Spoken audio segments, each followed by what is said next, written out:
Peace, peace. Can you hear me? Yeah, peace, brother. All right, go to. Peace. We live. Go, hey, Naheem, Oh, brother yeah. Naheem. You want to give your intro? We live, man. You might as well. You here I now? You didn't might know. as well. Peace, I peace. didn't Give know it, y'all was give it to the live. people, man. I, Yeah, I just, I I was just, I just jumping. went in. I was jumping on to help with the with the intro. Peace, peace. What's going on, fam? It's your brother Naheem, BKA Lord Abba, aka Mr. Just the Facts. Make sure y'all hit that like button. If you're not subscribed to the channel, hit the subscribe button, hit the little bell icon next to the subscribe button. Become a part of the notification nation so that you will be informed every single time Be the Power goes live. Make sure y'all click like on the video. And y'all already know what it is, man. Support the brother Marcel. Welcome back to Be the Power. Shout out Sister Roz. Shout out BTP. Let's get it in, family. I ain't mean to interrupt the live though. I ain't know y'all was on live yet. Hey, So man. definitely, yeah, yo, I'm listening in the background. No doubt, bro. All So right, peace to peace. the fam, peace to the fam. This is Be the Power. We here with our sister Roz Mickens from By the People Media. We got brother Josh in the building, and we got brother Marcel Dixon in the building, back in the building. Great to see you, brother. We've been paying attention to everything you've been doing. You're doing your thing. You, like I said, off camera, you carrying that message, man, and I appreciate that. Introduce yourself to the people. Who is Marcel Dixon? For those that don't know, I know that's like a question that you probably answered a million times by now. You know what I'm saying? But listen, man, we got to keep going over these same things for those who probably don't know. So who is Marcel Dixon? Well, I'm a teacher. I've been a teacher for 17 years. But the thing that identifies me most is my lineage, my heritage. I am Gullah Geechee to the core, or Sea Island Creole. Born in Savannah, Georgia, but raised in Jasper County, South Carolina, which is a coastal rural county right across the bridge from Savannah, Georgia.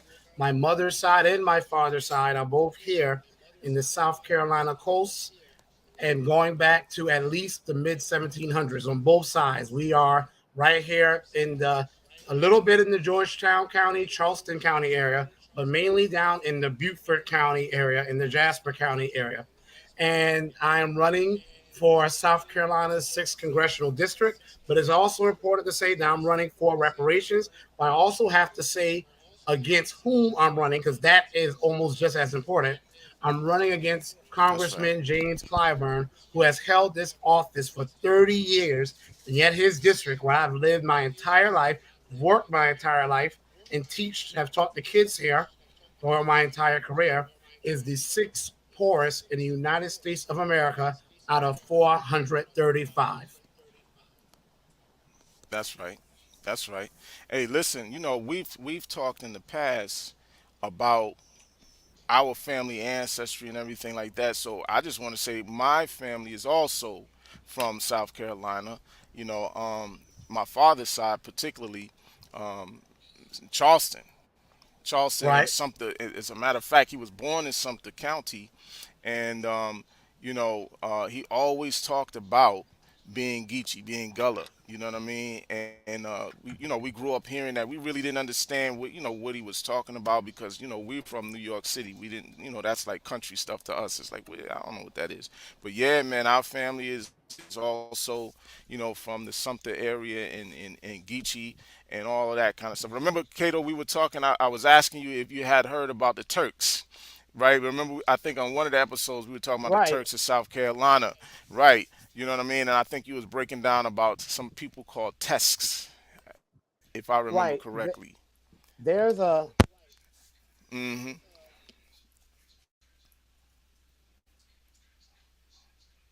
I think you muted.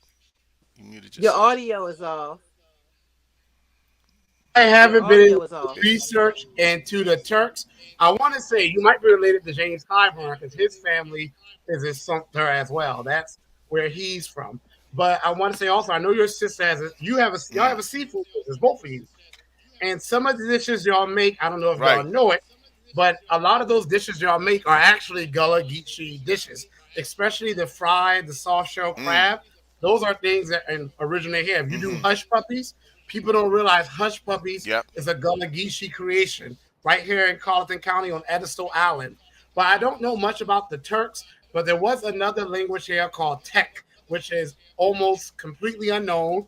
It was once spoken here. It's not Mm-hmm. Tut. I thought people were just talking about Tut, but it's called Tek, but it's very little studied. But one of my friends introduced me to it. So there's lots of things to learn about this area here. Right. Right. So let me just say this real quick. Um, for those who don't know, Kato is back on the channel. He's been on our platform a few times in the past. He used to be, I consider him part of the BTP family. He was, that's where I met him, right here at BTP. And so I'm just honored to have the brother back. And the Roz, Josh, either one of you guys have any thing you want to add before we really jump into the questions, etc. Well, I just wanted to say real quick, thank you, BTP, for letting me as By the People Media and come onto this platform and be able to speak to Brother Cato. I feel like I know I feel like he's family anyway, so it's kind of hard interviewing family, but I'm gonna be as objective as possible, and I'm gonna pose some questions, hopefully that nobody else has in this long string or run up here, and even if they have, then you and I will be able to chop it up, with a little bit of different angle on it. So thank you for allowing me to be here, and thank you, Greg Marcel Dixon, for being here also. Bro, you can just call me Marcel or Cato.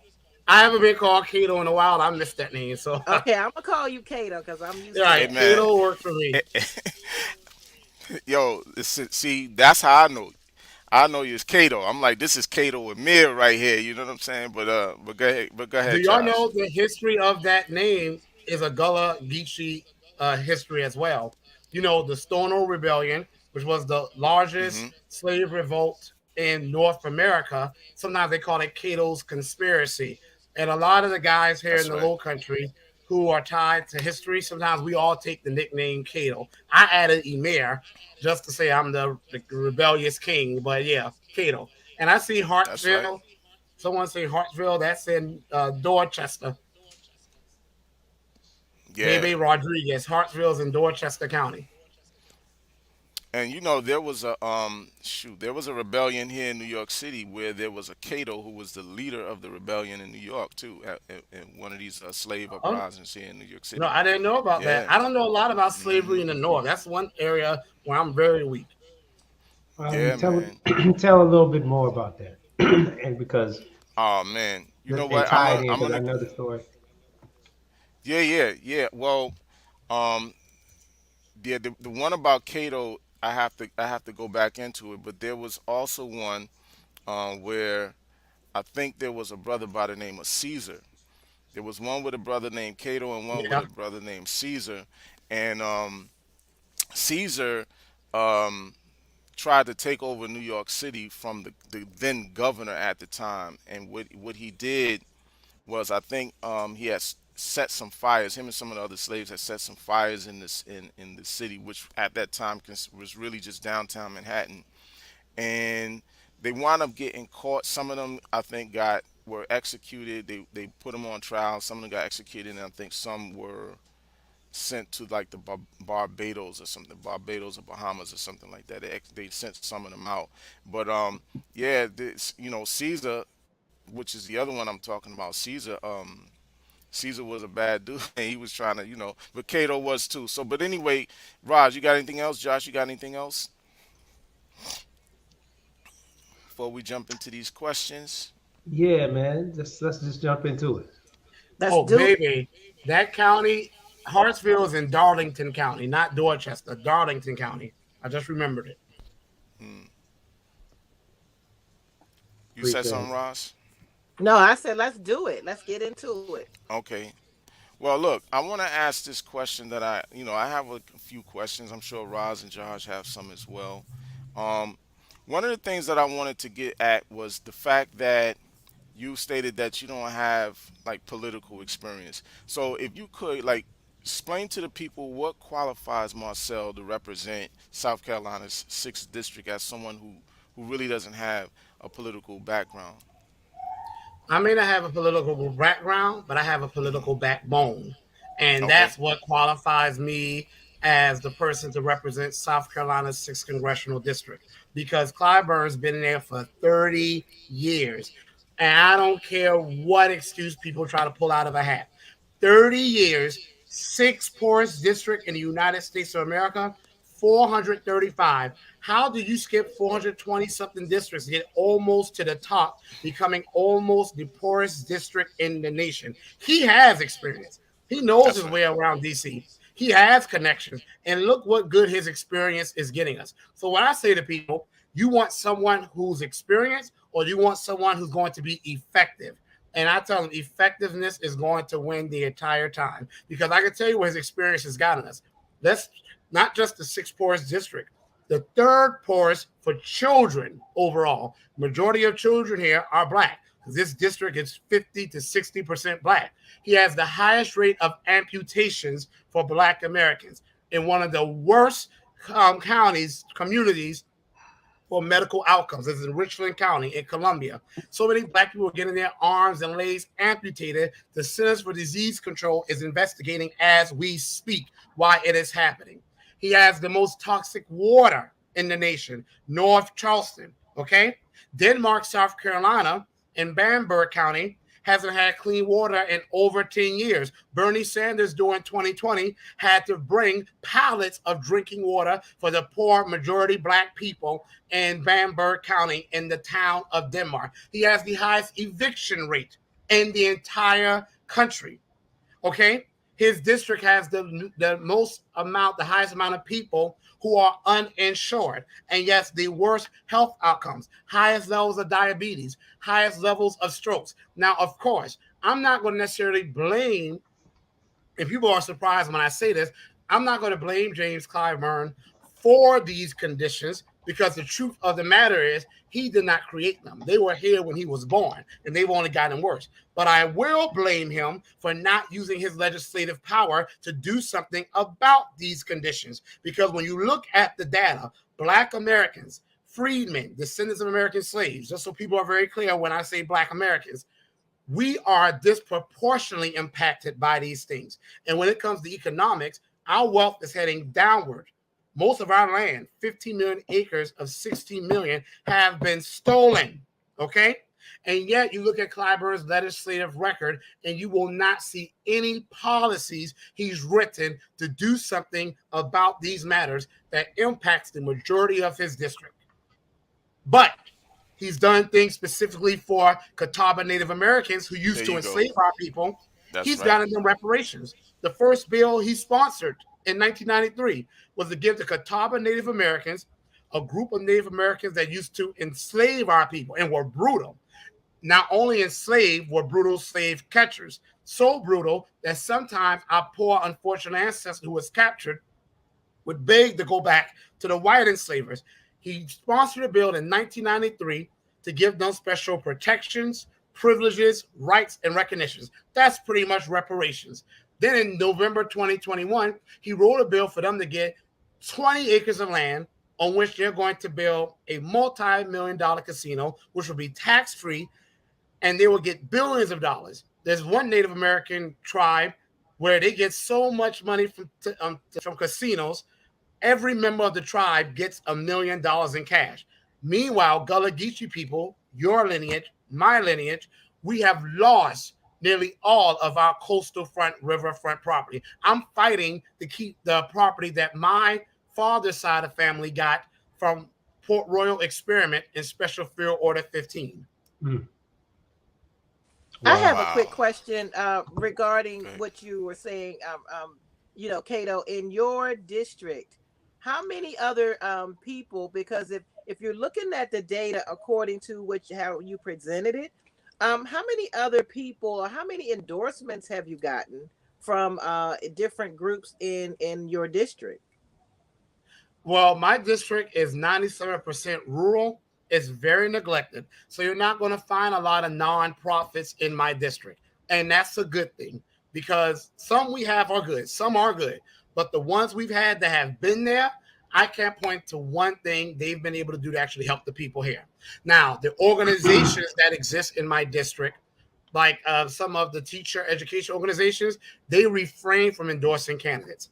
I've had some people who are head of nonprofits tell me they cannot endorse candidates, obviously, but they support me, but they're going to do it privately. Because if they do come out in public support of me and I lose, Clyburn, being there for 30 years, being a person with a lot of connections, to snap his fingers and destroy them.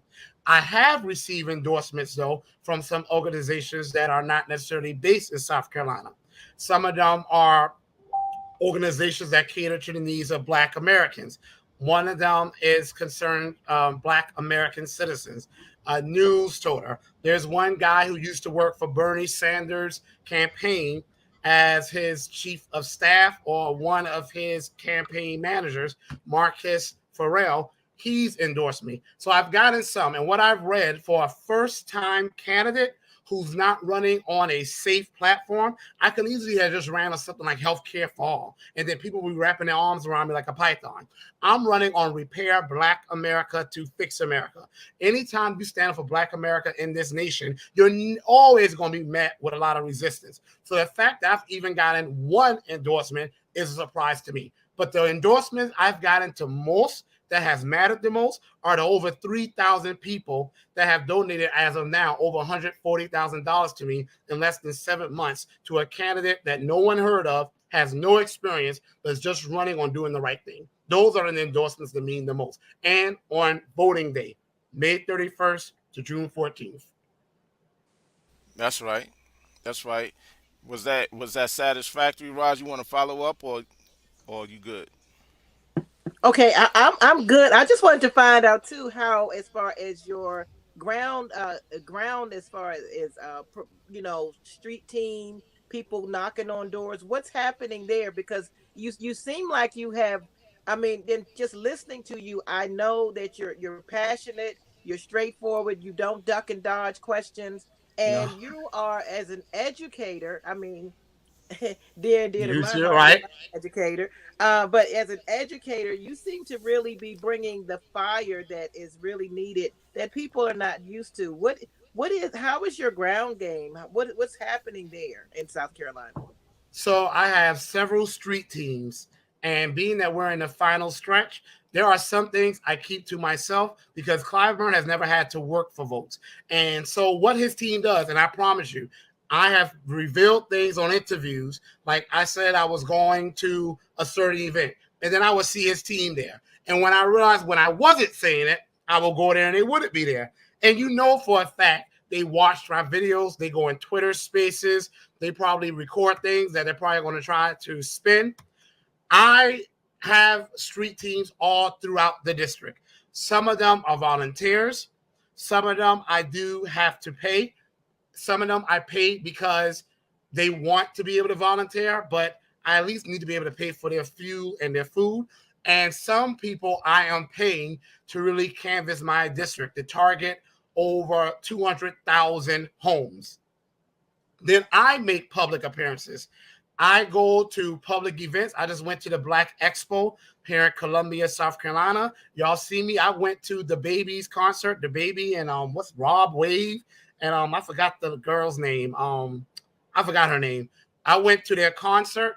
I go to nightclubs. I go to soul food restaurants. I go to barbershops. I go to beauty salons. I show up at places where Clyburn definitely probably thinks is beneath him. My ground game is one of showing up for our people. I go to the people. I try to do some town halls. They were a disaster. People here don't come to town halls. That showed me, and that was my team's suggestion. I told them town halls that usually don't work here because people just aren't that politically engaged. I mean, for 30 years, Clyburn hasn't had a competitor. So people here aren't even used to being politically engaged. You have to go to where the people are. So that includes Facts. churches.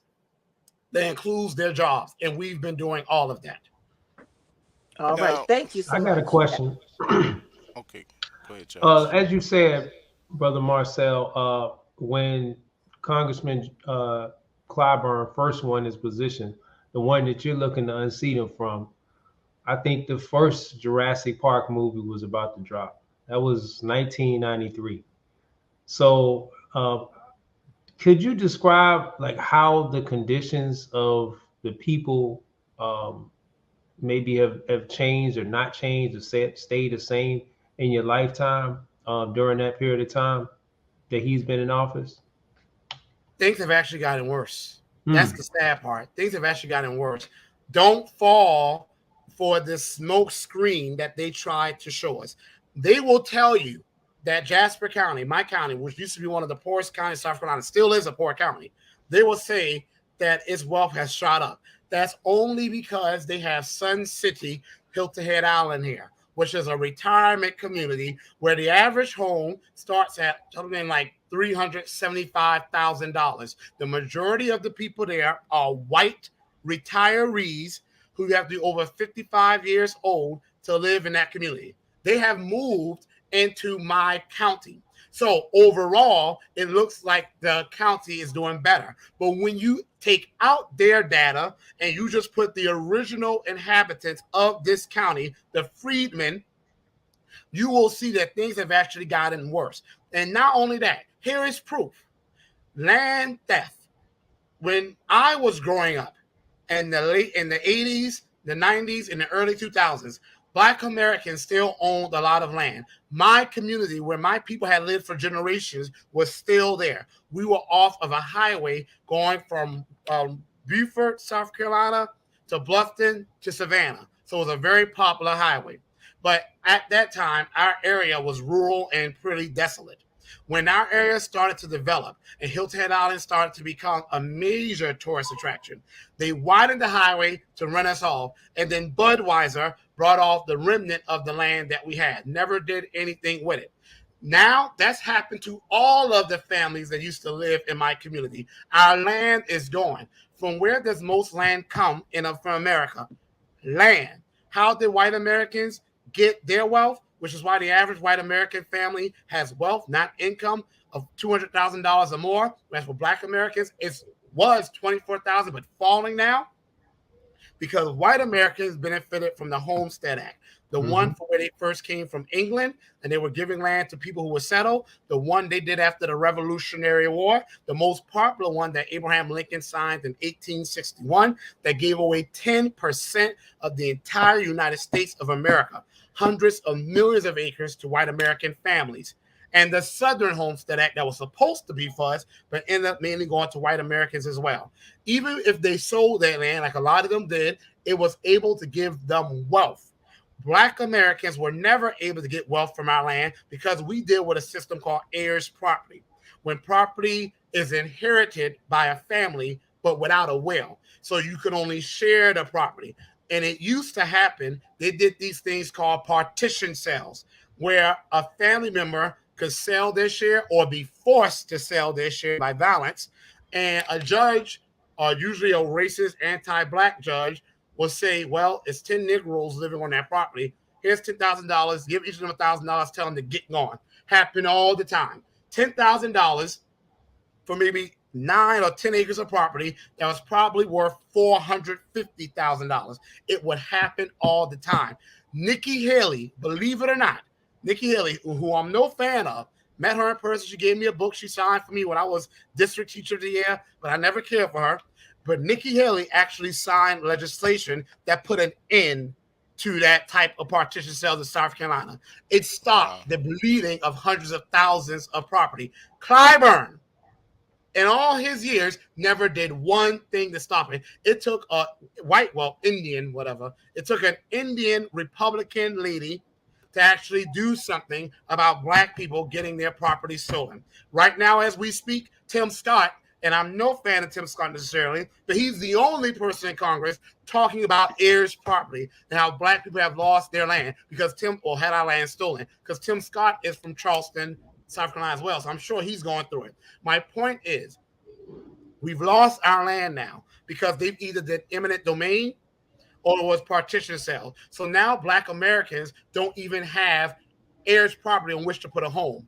And even though you can't get equity from property when it's heirs property unless everyone agrees, there's no chance of us doing it now because it's gone. The population in my district fell by 8%, according to the most recent census. Now, Black Americans usually don't fill up the census here, but still, it fell from what it was 2010. In some counties, like Allendale County, it fell by as much as 12%. So we've lost our land, we're losing population, and we're being gentrified out of the historic communities by mainly white liberal allies, retirees. Wow. Well, I guess the natural question that would come from that is, why would Clyburn, why would Clyburn actually do that? Like, why would he allow that to happen? Why would he not do anything about it? What is his incentive? I'm going to tell you what someone on his team told me. I guess he has a little attitude. I didn't say a name. I don't know what you got attitude for, but I'll say a name with the attitude. Someone on his team told me some crazy analogy about how Harriet Tubman rescued enslaved people in the dark of the night. And that what he was saying to me was that if Clyburn did things outwardly, that it will make him a target. I told him that bird ain't gonna fly. No wings, no feathers. I told him I'm not buying that.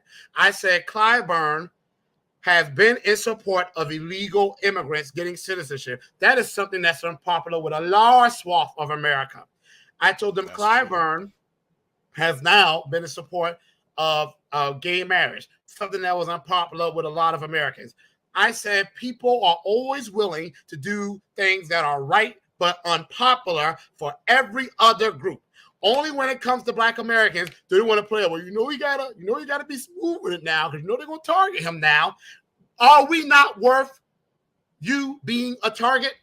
If you are not willing to be a target for your people, then for whom are you willing to be a target? Okay?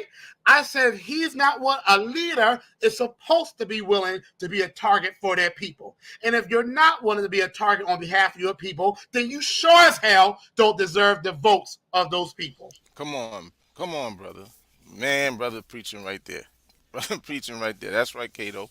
Hey, look, um, you mentioned competition and that Clyburn really hasn't had any competition, and I kind of wanted to ask you about the other guy. I think his name is Michael Addison, Yes. who's running. Who is he? And do you have a sense of what the people in your district feel about this guy in terms of in terms of whether or not they would support him and his platform, whatever that may be? Dr. Michael Addison, he's a chiropractor. And he's been running for decades. He runs for different seats. He's ran for state representative, state senator. He runs for different seats. He's what they call, and I'm not saying to be funny, but this is a literal term. I was reading Ballotpedia profiles, his and some others, and they said perennial candidate. And perennial means forever lasting. So he's what some people call a perennial candidate. Like they're always running for seats. I have met him a few times, and he considers himself a conservative Democrat. I will say this, though. His main thing is universal health care, but his platform is also rural fire and rescue, police officers, healthcare, obviously. But you know what? I've met with him. I've met with the Republicans who are running against Clyburn, and technically we're running against me. And all of us agree that after 30 years, there is no excuses for the condition of our region being one of the poorest conditions in the nation. The heartbreaking thing is South Carolina was once the richest place in the United States of America. Of course, it didn't benefit us, the people who are actually the source of the wealth, who grew the rice and grew the indigo and smithed the iron. That's why Charleston and Savannah are known for the iron fists, the iron benches. All of those things we did that made it wealthy. But it's kind of ironic that the descendants of those people now are living in what is one of the poorest regions. I'm not sure how people receive Dr. Addison. I mean, people, and here in South Carolina, people, especially my region, the coastal region, people, especially Black people, are usually going to be very polite to a candidate, especially another Black candidate. That's a good thing, and that could be a bad thing. That's how Clyburn is able to skirt by without being held accountable. But people are nice to him, but he doesn't make a lot of public appearances, so I don't know how he will be well received. So basically, it's really you and Clyburn at this point. That's the way it's looking. for the most part with this primary. I'll say we've been the most active of all of the Democratic primary. We definitely have. We've been the most active. But I want to say this too. South Carolina is an open primary, meaning that a Republican can vote for me as well. So if a white Republican says, I don't like this reparations guy, that's what they've been calling me lately, and I've embraced it. That's why one of my commercials say, "Yep, I'm that reparations guy." You damn right. If it's okay for people to run on the white working class, I can run on reparations for freedmen. But people will sometimes say, I don't like reparations, but you're against illegal immigration, which I'm proudly am. You are against abortion outside of extreme circumstances, which I proudly am. And you are pro-Second Amendment, which I'm becoming more and more and more of a radical pro-Second Amendment person. My brothers are shocked because I used to hate guns, hated bullets, thought it was evil. And I'm now more pro-Second Amendment than they are. Some white Republicans will say, okay, I don't like reparations, but they know my district is 73% Democrat. So Republican winning here is highly unlikely, not impossible. So some of them will say, I'm just going to vote for the Democratic guy who has some things that we have some things in common with. So I say that to say that Dr. Addison, considering himself a conservative Democrat, could very well attract some white Republican voters. I may very well too, just because all they have to hear is I'm against illegal immigration, and I usually win them over right then and there. They don't even care about reparations no more. They was like, we'll argue about that later. Let's get the illegal immigrants out. I've literally had one of them say that to me. She was like, I'll argue with you about reparations after you get the illegal immigrants out. She said, Dale. I said, Dale. So I've had immigration and Second Amendment, right? The Second Amendment plays a role too, because they know that they know that taking guns from people, they know that's just not going to happen. It's not that it can't be done. It's just the resources it will take for 400 million gun owners. It will take more resources. And I said, if we were to do that, then they can't tell me that they can't round up illegal immigrants and deport them. If you can go and find 400 million gun owners or 400 million guns, you can find illegal immigrants. So a lot of people don't really talk about, I guess they just know in South Carolina, you ain't going to take their gun one way or the other. And that ain't just the white people either. Black South Carolinians. I ain't talking about young black guys. I'm talking about old black ladies wearing big church hats who are just as adamant about not taking their guns either. And they carry them in their purses, coming to and leaving from church. In South Carolina, you can believe everyone's carrying a gun somewhere. Young ladies, the older white men. They shot up the church, right? Right there, was it Charleston?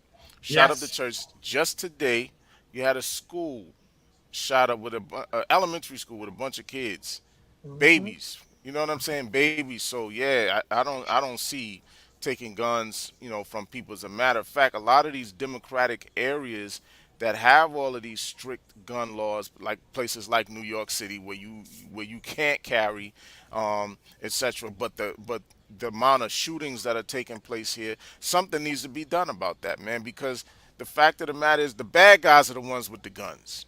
Exactly. The bad guys are the ones with the guns. Go ahead, Caleb. See, I like to look at history. Prohibition was a failure where they tried to keep alcohol out the nation. All it did was allow the Italian mafia, the French mafia, and the Irish mafia to grow large and powerful because of the black market.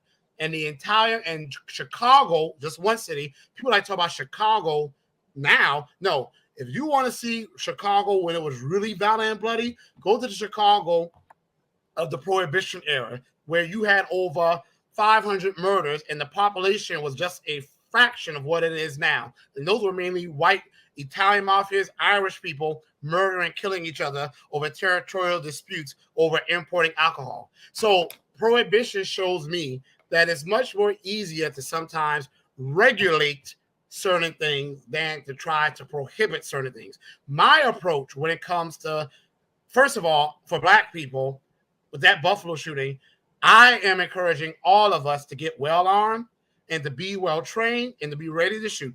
Now, and people think I'm playing. I have been out in public before, and I've had a few weird things happen. Like I had one guy, like he was following me. I don't know if I was joking. I was like, oh, hold on. I wasn't playing with you. Don't come around me acting crazy. Don't come around me acting crazy. It's funny. And so you got to be ready to shoot. be ready to shoot.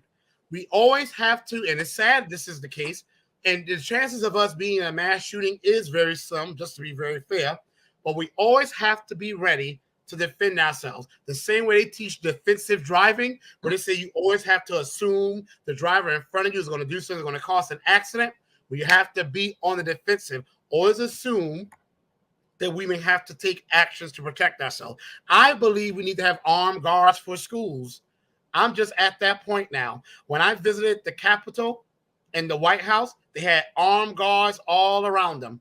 I feel we need to have armed guards for schools. But when it comes to majority black schools, I feel those armed guards definitely need to be black. And they definitely need to be screened for any anti-blackness, because even some black people inherited anti-blackness or buy into myths such as black children are the worst behaved. Well, no, black children are not the worst behaved. They've been the worst treated, so they're the most traumatized. So sometimes they may act out more. But the data actually shows black children, white children actually commit around the same amount of infractions. Black children are just the most harshly punished. That's a fact. And let's go a little further, because this is something that we've spoken on the program a few times. Many times, I mean, throughout the years, black people, period, have been made the face of crime, right? And one of the Yep. things that white supremacists like to do is play the statistic game, right? Because they know, well, they'll say stuff like, well, you're 14% of the population, yet you make up X amount of percent of the crimes. Here's the problem. And this is what I always tell people to do. Go with the raw numbers. Go to the Bureau of Prisons. Go to the FBI's arrest records, right? And see, and one of the things that they do is they play with the FBI arrest numbers, not really letting people know that those arrests don't always result in conviction, right? Because the FBI reports on arrests. They're not necessarily reporting on the convictions. The other thing is the Equal Justice Initiative and the what's the other organization? Freedom Initiative, the Um, Freedom Project. yeah, yeah. They talk about how black people make up the majority of wrongful convictions and the majority of the exonerations in this Exonerations. country. The one thing that people got to realize is white men have always been the majority of the prison population. Always. It has never changed. They've always been the majority of the prison population. That's the case to this day. They make up the majority of the arrests. They make up the majority of the convictions, period. So don't let white folks play percentage games with you. They've always been that way, because one of the things they don't do is they don't disaggregate blackness when they start talking about black people make up the Exactly. majority of the prison population, or the majority of the arrests and the majority of the crimes, etc. The shooting that took place in New York City recently on the subway was an immigrant dude that shot another immigrant. So one of the things that I realized at watching what's going on in New York City is that it's especially a place like New York, which is one of those sanctuary cities where all of these Hmm. people come to. One of the things I realize is that a whole lot of the crimes that are being committed in this city are being committed by people who are of foreign background. That's an actual fact. I pay attention to that. Just watch the news, watch the news, watch the news. And every time when they start to reveal people's identities, you can see what the hell is actually going on. But go ahead, Cato, go in. You're absolutely right. I never get tired of shutting down the black on black crime myth or the black criminality myth. One, the FBI came into existence.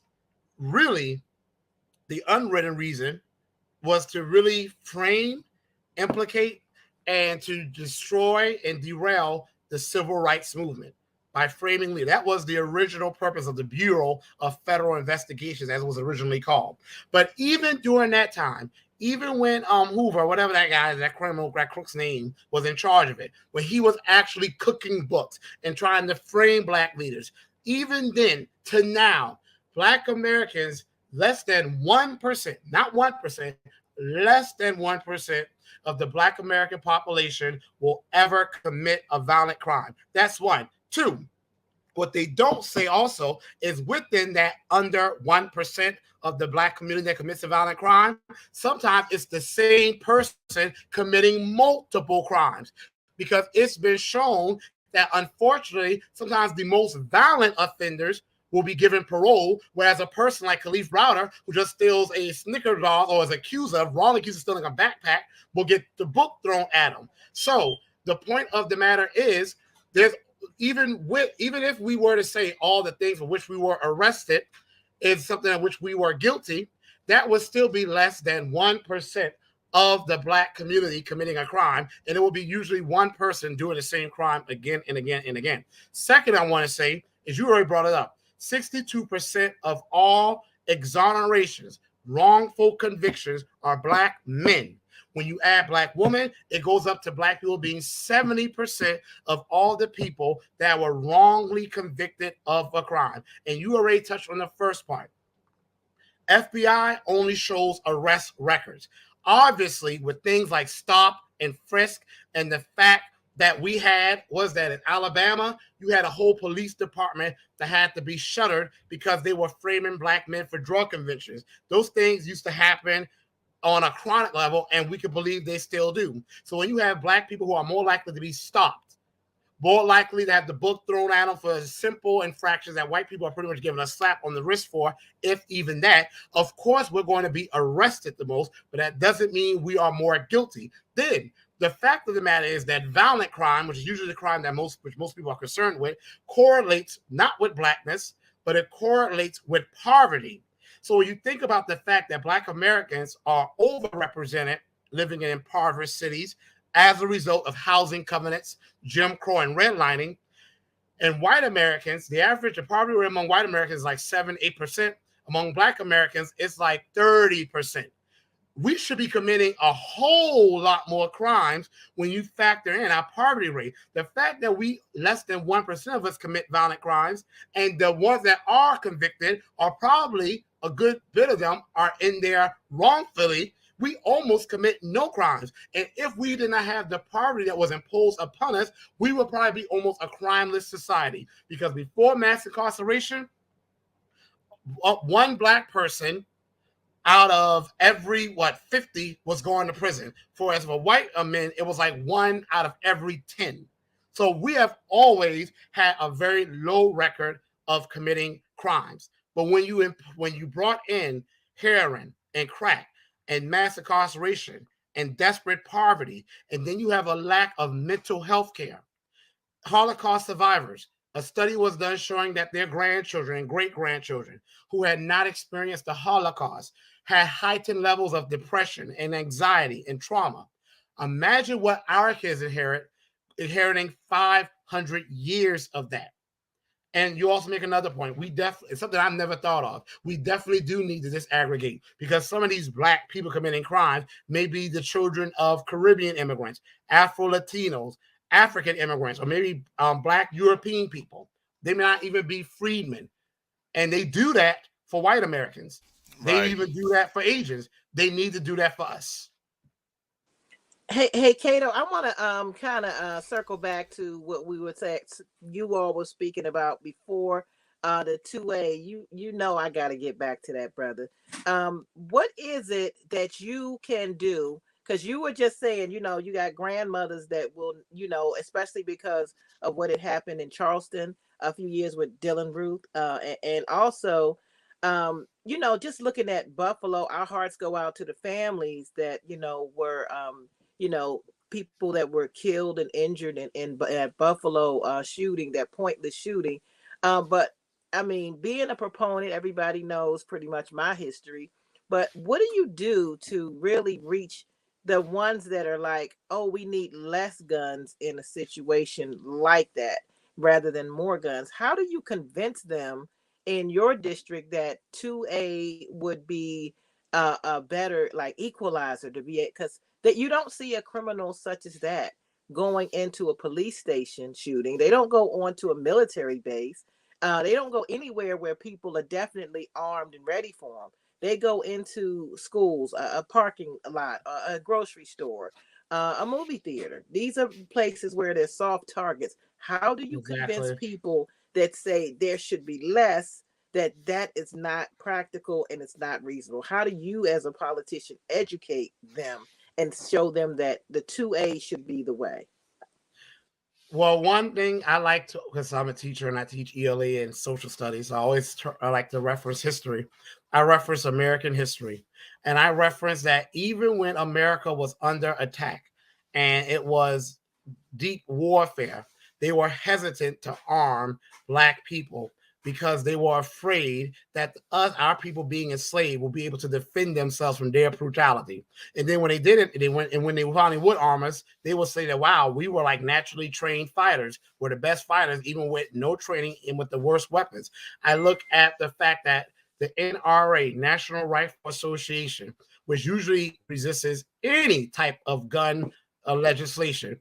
The only time they did support it, and the major drug dealer Ronald Reagan, was when the Black Panthers protested outside of a courthouse in Sacramento, California. All of a sudden, the National Rifle Association supported gun legislation then. So I tell them, this nation, the only time they've ever wanted to do something about gun legislation was when it was to disenfranchise Black Americans. And it was always because they were afraid we would have the ability to be able to protect ourselves. I also say to people, the same way it's not always quantity, it's quality. When it comes to gun ownership, it's not necessarily guns that are the issues. It's the people who get the guns. Okay. That's the issue. And we have to come up with legislation that's going to keep guns out of the hands of these people. And that's why I am a proponent of mandatory background checks. That's why I am a proponent of people. And I know this is not always popular to a people, and I say we're just not going to ruin everything. That's just the facts. But I am a proponent of us registering our guns. So if something, you are responsible for that gun being in your possession. I am a proponent of people who have expressed terroristic, hateful, or extremist ideology not being allowed the privilege of owning a firearm. We have to do a better job of keeping guns out of the hands of the wrong people, not taking guns from the hands of people that have done nothing to warrant such a decision. Well, let me tippy toe in and help you out with this too. Statistic wise, in the case you have someone that is begging for their life, and only in 4% of the cases, and I'm saying this as because I'm a firearms instructor, but you licensed and certified legally. But as a firearms instructor, you're in cases where people are begging for their lives, and only 4% of the cases does that person allow that person who's begging for their life, who's unarmed, to live and go free. 96% of the time, that person does not survive that encounter. So that's important to know. And I think that people need to understand that begging for your life and praying to whomever you pray for, talking about your family, how you just started life, whatever the case, does not matter to somebody who's a criminal who came in there to look for a soft target. So that's something else that people need to understand in order to understand your point. You are actually fighting for life for our people. So that's actual fact. And I want to say real quick, we know this nation spied on Malcolm X, spied on Martin Luther King Jr., spied on Fannie Lou even Billie Holiday, who was just a singer because she had the audacity to sing a song because she was mad about people lynching her people. They kept taxing them. And that was in the 1950s, 1960s. We know that when Bush did the Patriot Act, we found out that they were tapping people's phone lines, and pretty much Obama reauthorized the Patriot Act, and the government still has the authority to do that. I have had the FBI come to me, okay, had to get in the back seat with them in some black car. I felt like really important. I was like, oh, shoot, look at me. I'm bad now. I'm a bad boy now. I've got the FBI coming to my job. They've called me. The Capitol Police has called me, and when the FBI brought me the back seat of their car, they had this big dossier, photos of me and everything. So they keep up with people.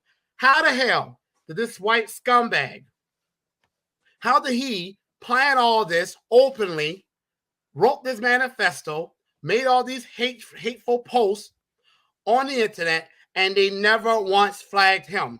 But I said, I don't know, what did I do? I said to Clyburn's little aide, whatever he was.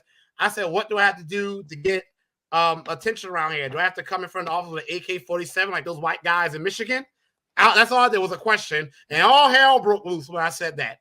So if that could trigger the FBI having to come, they came another time too for something else that was a little different. And that one, okay, I give it to them. They probably need to come for that one. But if they could get triggered for that, how do you plan a whole massacre and they never come? So when I say background checks, I'm not talking about this simple. Let me see. You never committed a crime. You good? No, I'm talking about your social media posts. I'm talking about all of that needs to be examined before you get a gun put in your hand. Oh, yes. And Tyrone, yeah. He was with me one time when the FBI called me in Savannah. I mean, they call me all the time. I mean, they were like, hey, Marcel, what you doing said now? So, yeah. Well, that's another thing. So people don't realize there are more handguns in this country than there are people. And you can actually buy, like the kids and the grown-ups are like printing them 3D printers, and you can't get rid of them. And you're really just handicapping the law-abiding citizens more and more when you implement certain laws, because people that are criminals, or people that are, it's in the Constitution, it's the Second Amendment 2A, and you really do need them to protect yourself and your family, even if you're out and about in the public. So thank you so much for that. Well, real quick, this last point I want to be real quick. That scumbag, the black officer there, security guard, did shoot him, but he was wearing body armor. So had it not been for that, a lot of lives would have been prevented. And that's why I made that post that I'm looking into legislation to repeal armor. They have a ban, a prohibition on armor-piercing bullets. No, if we're going to go there, let's go there. We are not going to have things where these anti-black bigots or just these extremists could think they could be safe by shooting at us and wearing body armor, and they're protected. We need to take away that protection. So that's the way I'm thinking lately. I have a question. So, that Dylan Roof incident was, it's just one of the most disheartening and, despicable, inhumane. I don't know, whatever the worst words you can use to describe that, those are the words that need to be attributed to that event. And you would think that coming off of something like that, you would see a large, significant type of policy, and especially coming with the context of the history of South Carolina, the history of Prince Rivers, and the history of all these great freedmen that are written about.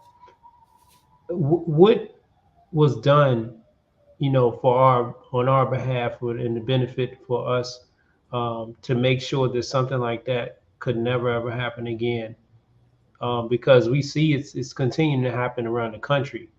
But what was done behind that? What y'all? You gonna ask that? You didn't hear Obama saying "Amazing Grace"? What more you want? The man got on stage and sang "Amazing Grace." That's what we got. Now, when agents were gunned down, which was terrible, because wrong is wrong, Clyburn, his fingertips had to be seared. He typed that tweet up so fast. He said, this was anti-Asian hate. He specified that it was an act against them. He used a hashtag, Stop Asian Hate. And then he actually used his power as a congressman. And he, as the whip, because I don't know if people know, the majority whip is nothing goes through legislatively if the majority whip is not for it. He pretty much did the COVID-19 hate bill. And I know there are a lot of people out there saying, well, that's not only for Asians. The implementation could be applied to everyone. But if you read the legislative text and they tell you about the purpose of that bill, they only specify ages. It's amazing. Right. When black people need something, right, they say black, and like you always say, George, and brown, this and brown. They would say black and brown, or people of color, or minorities. It's like there's some rule where you can't just say black, and you definitely can't say black American. But in that bill, because I read the legislative text, They only said Asian Americans, hate crimes against Asian Americans. They got protection. Fast forward to that awful incident in Buffalo, excuse me. Clyburn did not even acknowledge that it was an anti-black hate That's right. attack. No hashtag stop anti-black That's racism, right. and no legislation for it. But I'll tell you what they did do, and this really pisses me off.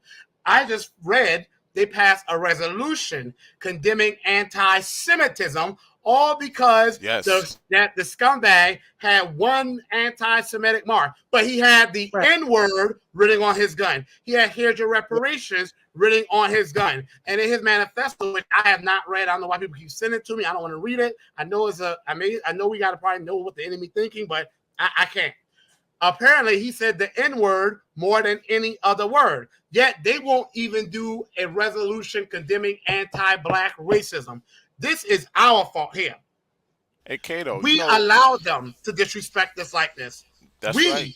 you talk about the white people stormed the Capitol. We should be down at the Capitol right now. We should be banging on their doors demanding accountability.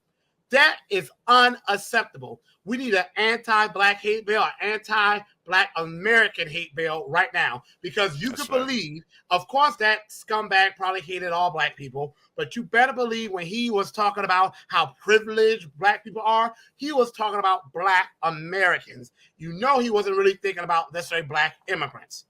And That's I'm right. glad Benjamin Crump is calling for one. And somebody told me his bill is calling for people of color to be protected. But I read it though. At least the one I read, it only says black people.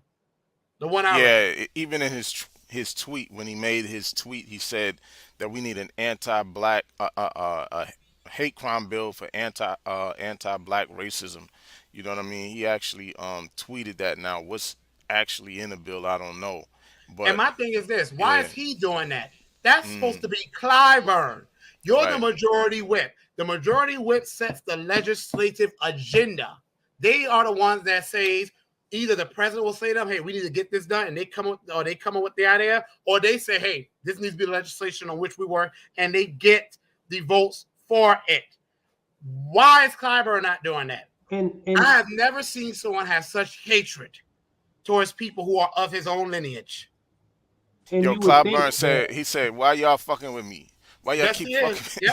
Yep. He did. hey, and you would think that coming off a presidential victory a couple years ago, where that candidate that became the president, Biden, was pretty much dead in the water, and then Clyburn in South Carolina was given the credit for kind of resurrecting his campaign, and then when he sees him get across the finish line, he's the first one they put on TV, and they ask, well, what do you want? And see, when they ask, well, what do you want?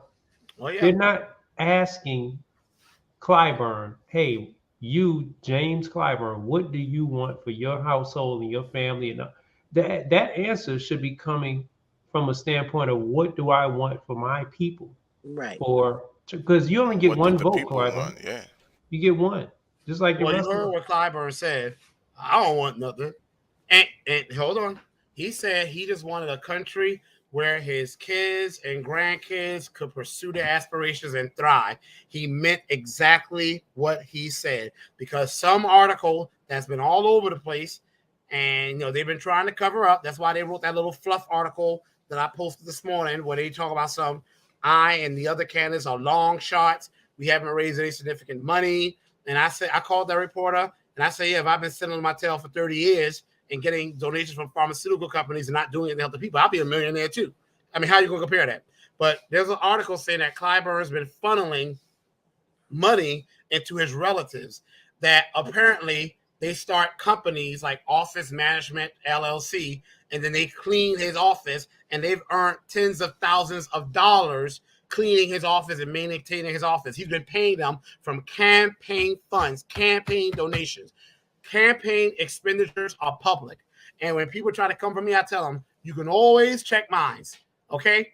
I don't even pay myself, because politicians can pay themselves technically for campaigning. I don't do that. Every cent goals to getting the word out by my reparations campaign.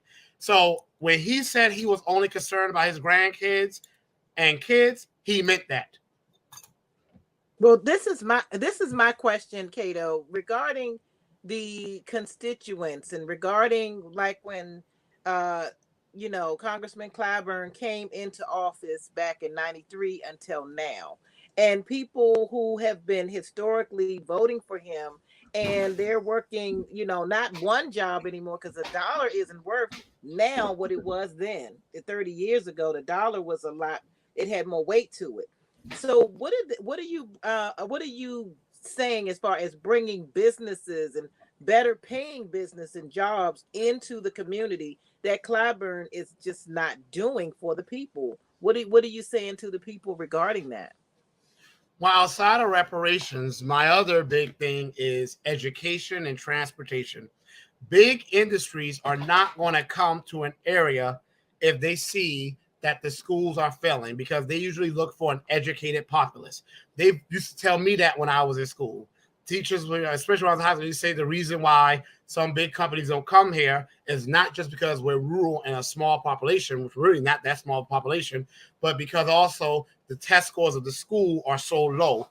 And they say that the businesses feel they won't have an educated populace. And my school district where I went, Jasper County, is unfortunately the lowest performing county in South Carolina. And South Carolina is number 7, educationally speaking, or 43rd of 50 states. And that's a high for South Carolina. We're usually hovering around 48 to 47. I mean, sometimes we've been 49. It's only been Mississippi that's kept us from being to the bottom. So I probably went to a school district that was probably one of the lowest performing in the nation. And unfortunately, it's still a lot of struggles here.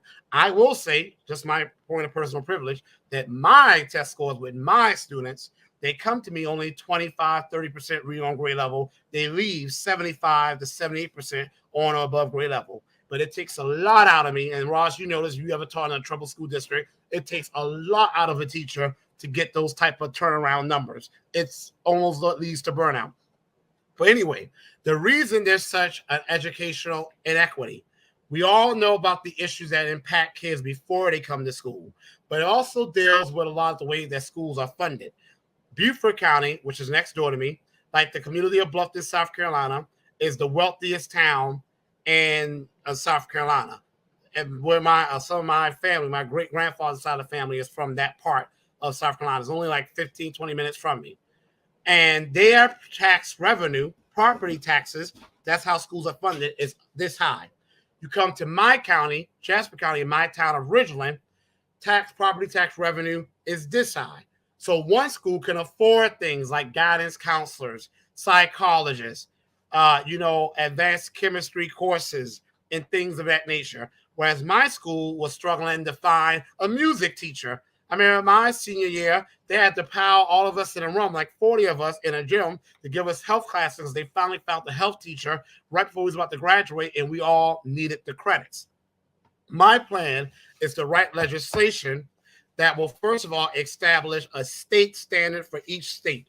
South Carolina may need this much money for each kid to get a high-quality education. If a county cannot meet that standard, the federal government will provide the additional funding that will go straight to the school board. It will skip all the politics of the Department of Education on the state level. And that way, schools will be able to provide tutoring, paraprofessionals in class, guidance counselors, and psychiatrists. I am a fan of us, unfortunately, having security in schools, because if anyone's taught in a troubled school, you're living in a fantasy land if you think teachers don't need security. When you see some of the horrific levels of violence, that happens in schools. But we also need to deal with the underlying factors. That's why I want more social workers, not the ones going to come and take kids from Black parents like they do now, but I want us to work with families and support them with their needs. Guidance counselors, 3 meals a day for all kids, white, Black, rich, poor, whatever. That's one thing I'm going to do. Invest in our educational system. 2, transportation. Black Americans are the least likely to own a vehicle. I don't know if y'all know, but you can Google it. Black Americans are the least likely to own a vehicle. An illegal immigrant without a license is more likely to own a vehicle than a freeman. An accident just happened in front of my house the other day, and I'm pretty sure the people that I helped pull out, and these other three guys, I'm pretty sure they were in the country illegally, had a nice looking vehicle. Meanwhile, some of my relatives are having to catch rides. I plan the same way they have programs to help people become homeowners and down payment assistance. I plan to introduce something like that for vehicles because, especially me living in a rural area, we think of rural America, we think of usually a white person. Around 10 to 12% of the black population lives in rural America and growing because black people are moving back south and moving back to some of these rural communities. When they live out in these food deserts like mine, we have food deserts, we have healthcare deserts. They can't get to the grocery store. They can't get to a doctor's appointment or hospital. They can't get to a teacher conference. They can't get to their jobs. They can't get to school.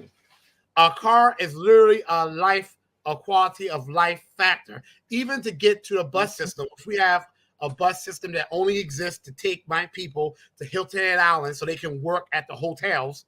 I mean, yeah, talk about bad imagery. Even to get there, though, they have to get a ride to get to the bus depots. So transportation is a need. I'm also a fan of expanding public transportation where people don't have to rely so much on vehicles, where we have bus systems running around the clock. It's going to be hard to get buses to go to areas where there's only a handful of people living. So my plan is to have quality, affordable housing in areas that are closer to where public transportation can reach. Because usually bus systems won't reach out. It won't be sustainable to areas that are far flung. There are ways to deal with that too. But trying to build quality, affordable housing in more compact areas so that we can have walkable communities again. And we can have public transportation again and not have to rely on vehicles. Those are two things: education, transportation, so people can get to their job. Last but not least, infrastructure.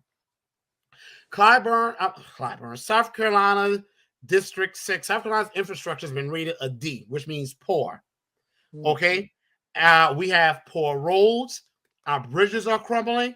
And we have a major issue with something that people may not think about, and that's sewage and water drainage. It's awful here.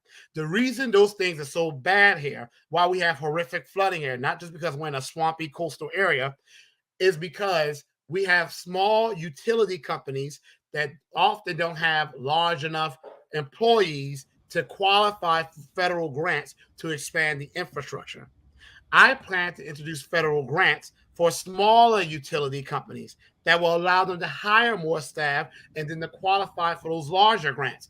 If you don't have access to water, if you don't have good roads, if you don't have ways to deliver your products and import products, you're not going to have industry. So education, transportation, infrastructure. That's not all, but those are the main three qualities. Can I I ask you have a about question. I'm sorry. Go ahead. Yeah, I have a This is it. question. Go ahead. I'm sorry, Kato. In what ways does the governor of the state? In what ways does his particular politics line up with yours? Like, can you break down where you kind of agree, the points you agree on with the governor, or where his politics lines up with yours? So I'm not really a Governor McMaster fan, but where we do agree are on the issues where I tend to overlap with Republicans, generally speaking. He is strongly against illegal immigration, as am I. He is strongly against sanctuary cities, as am I. I'm actually not against sanctuary cities. Don't let your jaw hit the floor. I'm for sanctuary cities for Black Americans, freemen. Hell, we need some damn sanctuary, if anyone. But for illegal immigrants, they should be outlawed. You should not have a place where you are exempt from obeying and enforcing the law. We also align when it comes to abortion. And of course, I might be getting further to the right of him when it comes to Second Amendment, because that's where I'm becoming more and more and more radical when it comes to gun ownership, just because of the current situation, but also I've been just doing so much more research into the history of gun legislation here. He also has done some things that have surprised me, though. He took the COVID-19 funds and he put them towards paying for people's college education, mainly vocational training. But that's something I support. I feel like for everyone, to citizens, obviously, college, university education to be tuition free. Now, he didn't go that far, but he did pay for people's tuition with the remaining COVID funds. He also, this may surprise you, is a big proponent, but this is usually the case with white Republicans, at least in South Carolina. They usually are, it's crazy enough, a big proponent of Black businesses. He has been very supportive of Black businesses, at least in word. From a policy standpoint, I can't speak there, but he's always speaking about the importance of Black businesses and highlighting how South Carolina's history when it comes to Black business, South Carolina being the original Black state, first to become majority Black, state that was majority Black the longest. He's always highlighting South Carolina's history as a state of Black entrepreneurship.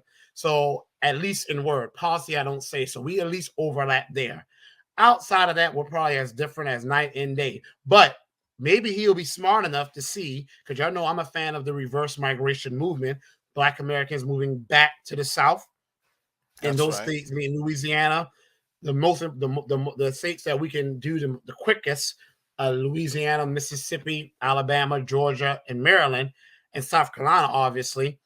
I don't know if he will be a fan of that, but he should, because there'll be more people in his state. And Black Americans were entrepreneurial. We are, again, and have always been the fastest growing entrepreneurial group. What we have lacked are access to resources. We've never lacked the intellect and the ambition and the ingenuity. You wanted to follow up, Roz? I do Yeah, have I another wanted question. But go to ahead. it's a few things. I wanted to circle back to the education and the immigration that's happening in South Carolina. I wanted to know, I know you being an educator are looking at those budgets that as they're coming out for the school year. And I've been, for me and for others, I was really, people are like really surprised that the immigration, I say ESOL, English as a Yeah. second language courses are far supersede the STEAM courses. That's science, technology, engineering, arts, and math. A matter of fact, their budget is 6 times larger than the STEAM classes put together in our county.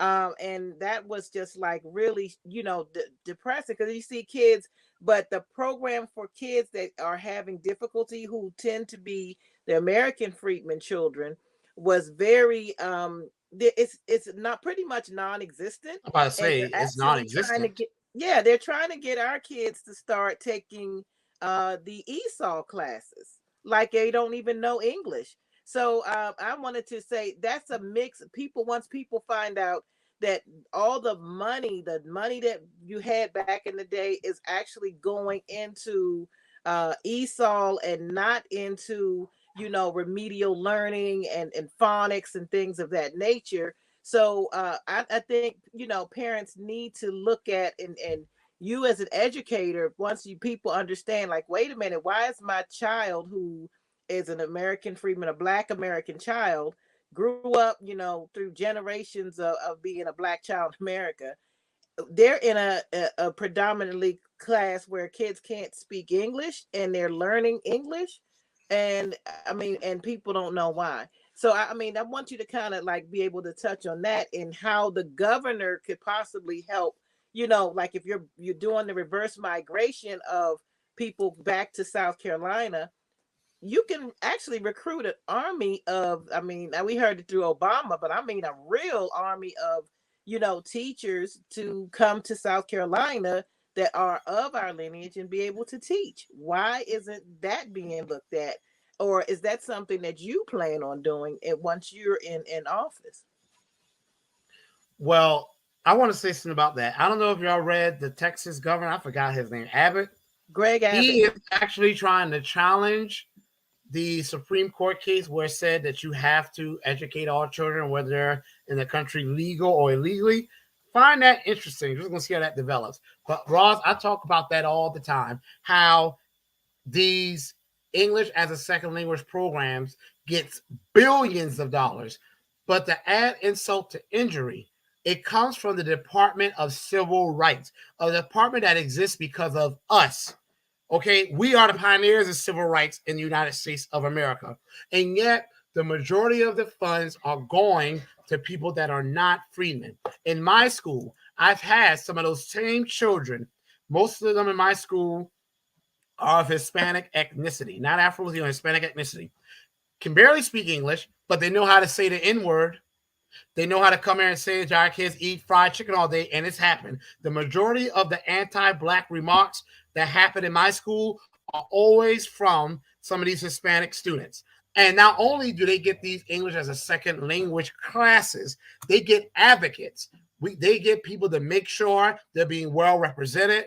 They get people to make sure they're being taught well and not failing because of their language.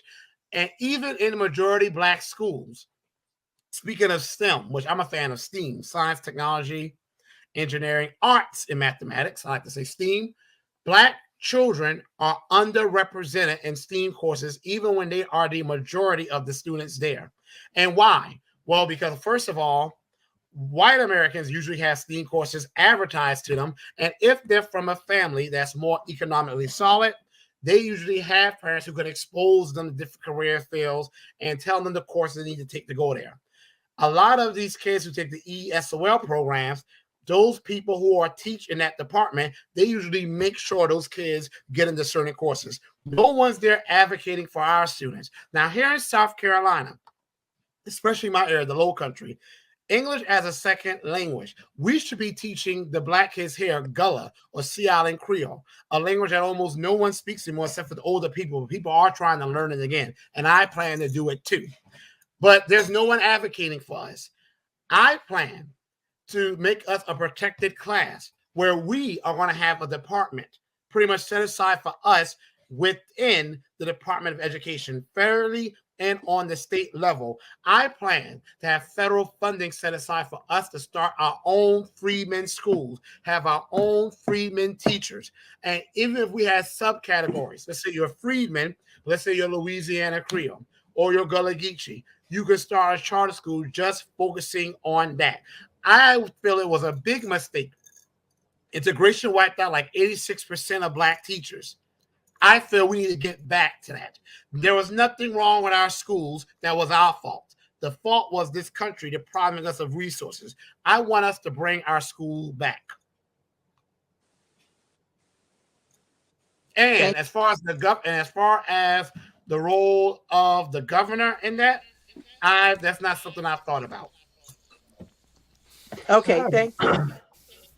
I had a question, and I think maybe we want to open it up after this, Ali, for people in the and out there in the audience that want to maybe have a question they want to ask Brother Marcel. But All right. just staying on the illegal immigrant topic, what are some things that you've seen? I know we talked about education, but outside of that, what are some things that you've seen with the illegal immigration issue in your district that that are big problems and things that Clyburn should be advocating to correct, or that you would correct? And I have one more question after that, but go ahead. I want to see what you. Well, one, I've already mentioned the anti-blackness that comes from a lot of them, calling our kids cotton picker, the N-word, fried chicken lovers. Those are things, some of those things that happened recently this year. Now, when I hear it, I check them. And they be looking to make sure I'm not around when they let that stuff come out their mouth. But I hear more anti-black statements from the Hispanic kids, however they want to identify, than I do from the white Southern kids who have been here. And that's not something I'm making up. So that's one thing. Two, we all know that black people, we only own now around 1 million acres of property, because we've had 15 million acres of property stolen from us, about which Clapper has done nothing about. I have seen, though, our people are still losing property by means of poverty because we can't afford sometimes to pay the taxes. And I have seen those same illegal immigrants there buying up property. So while they are acquiring land and building big houses and driving nicer vehicles, our rate of home ownership is now lower than Jim Crow. Our rate of land ownership is almost non-existent. And even though you got the good old coons around here who will say, well, we got to work hard. We sell our land. Our people usually sell our land because we're economically deprived, and we usually feel that that's the only way we can get money. A lot of people originally try to hold on to land. Usually selling it is an act of desperation, or they can't afford the taxes and they sell it for little to nothing. So while their statistics are getting better, ours is going further down. Clyburn, there's a deal called New Deal for New Americans. That bill is a lot more sinister than we think.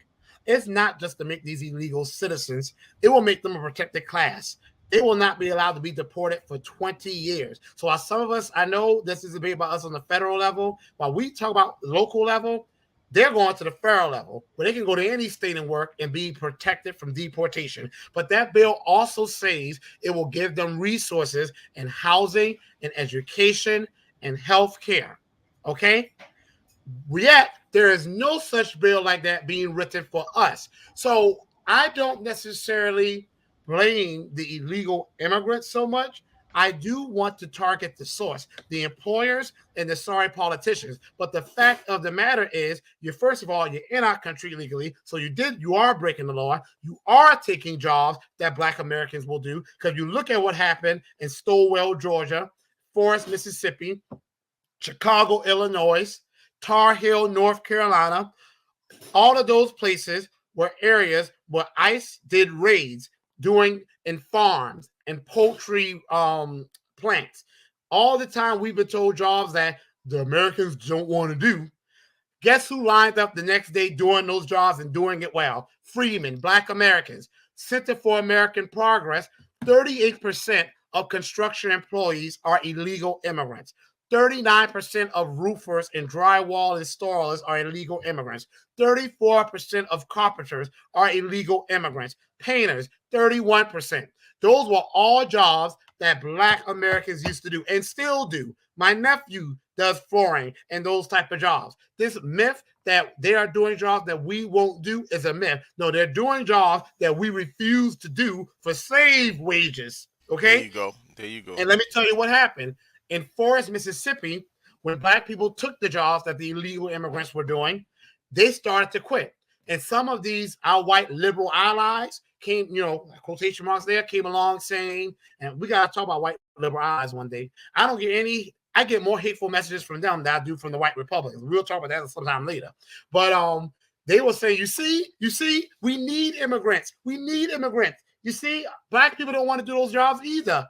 Actually, when a reporter went and investigated, the reason that Black employees started quitting is because the conditions of the factory were so unsafe, because the owners of the factories were not OSHA compliant, and the illegal immigrants weren't complaining because they were afraid of getting deported. And our people said, we ain't gonna put our lives at risk because of this. So it wasn't that we didn't want to do the job, we weren't gonna do it for free, and we weren't gonna do it sacrificing our arm and leg. That's what it is. That's right. So I'm seeing that happen here too. When I used to, growing up, you always saw Black men doing roofing and doing flooring. Like I have my nephew, like this house and my great grandmother's house next door, work is getting done. Nephew's doing that job. I have my cousin's father, the father of my cousin doing that job. Black men have always done those jobs. Now I drive to work, you see none of a bunch of construction firms with people who are Hispanic ethnicity, and you can believe some of them are here illegally. And like I said, ain't mad at them necessarily, but a lot of them are anti-Black. And if they are anti-Black, yes, I am mad at you. No. And let me tell you this, man, right here, and the guys know because we're all on the phone like all the time, and they can hear the construction that was going on in the complex where I live here in the city. All of the workers were foreigners. They were either Latinos or Caribbeans. All of them. All of them. And like you saying, I guarantee you there was a large part of them who were illegal aliens, because one of the things we know about New York City is they provide sanctuary for illegal aliens, sanctuary, driver's licenses, the right to vote. They want to give illegal aliens, non-citizens, whatever. They want to give them the rights of citizenship. Meanwhile, they're Well, what's the point of being a citizen? right. What's the point of being a citizen? It weakens the votes of the freedmen, and then on top of that, you got freedmen whose driver's licenses are being suspended for outstanding child support arrears. Meanwhile, you got these illegals who probably got a shit ton of Kids kids in all whatever over the country place. and getting driver's licenses and the right to vote. Go ahead. Go ahead. No, here, check this out. You got people coming to this country illegally who came here leaving their kids, or you got some who came here illegally with their child. Now, let a black person, just Go jaywalk in the with their store. kid, You know what I'm saying? and they are going to throw the book at you. Let a like the black lady that was on an interview in the mall, and her kids were across the mall, some distance, but she could still see them. And she told them to play on the playground while she did the interview, and they arrested that woman and took her kids from her. And that's how they throw the book at us. However, be illegal, hop a damn border, don't know English, and not only will you get a driver's license and a right to vote, whereas a black woman who simply one time wrote a bad check and it bounced, and she went to prison for it, went to vote and got arrested for it. But if you're illegal, according to New York's stupid way of thinking, you should get the right to vote. And according to Joe Crow, the segregationist in the White House right now, you should also get $450,000 for your pain and suffering. You broke the law. You're supposed to go through some pain and suffering. Okay? My brother's right now in prison for some conspiracy they claim he was a part of. And they had him in a room literally the size of a closet. He got that nasty, what's that nasty? It's called Mercer's. Is that what it's called? Oh, yes, Mercer. Yes, Mercer. He got that nasty Mercer because the room was so filthy, and they will only let him out once a week. Okay? Does he get $450,000? He has kids.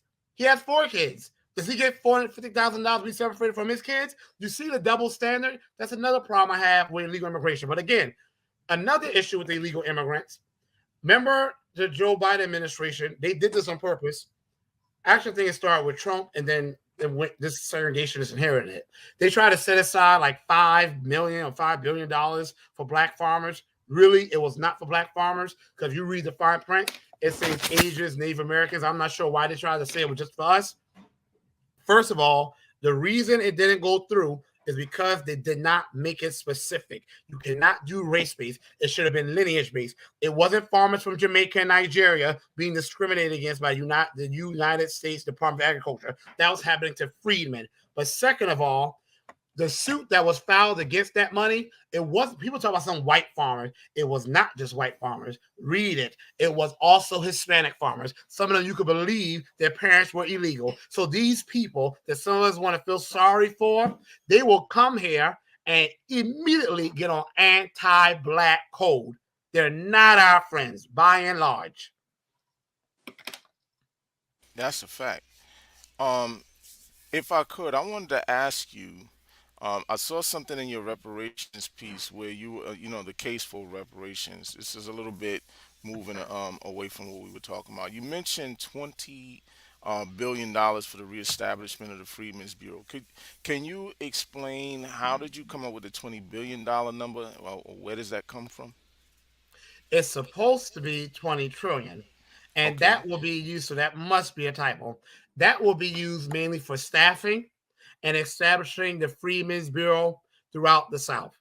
And we did that by studying the work of Dr. Kramer, Darity, Mullen, Dr. Claude Addison, and my team and I discussed that will be a good amount to start off with for staffing the Freedmen's Bureau, the overall branch in D.C., but also throughout most of the former slave holding states, which would mainly be in the South. We want it to be like Veteran Affairs, supposed to take care of all the needs of veterans. The Freedmen's Bureau will take care of all the needs of freedmen. But this time, it's going to be independent of the government. They're going to finance it, but that's it. Any inclusion they have will be advisory in nature, and it's going to be staffed by freedmen. So in order to staff them, to pay them, and to actually set up the physical buildings and to actually get the systems in place, we came up with $20 trillion just from looking at what some other Bureau of Indian Affairs have gotten. Yes, we have some legislation that we're working on too that we want you to check out. Okay. You know, after the show, I'll send it to you. You know, we and get your feedback and on it, and maybe we can do some input. You know what I'm saying? We're trying to get different people involved. We actually had a Zoom meeting. Was it last night, right, Josh? And Yeah, that was we last night. we were talking to different, different organizations, freedmen organizations around the country, and trying to really get everybody to form up because I think we at this place where we have to start unifying and really trying to move together. And so, that's one of the things that we talked about during the meeting was the legislation that we were working on. I think they have a disaggregation bill that they're working on. You know what I mean? And so we're trying to all come together and really like brainstorm it and try to use whatever it is that we have to make this thing work the way it's Ali, can supposed I to say work. something real quick? Yes, sir. Christopher, I see in the comments 20 trillion is not enough. 20 trillion is not the full amount. So please go to marcelcarnes.com. Christopher Perkins, go to We Deserve Better and actually read the plan, and then you can actually criticize it.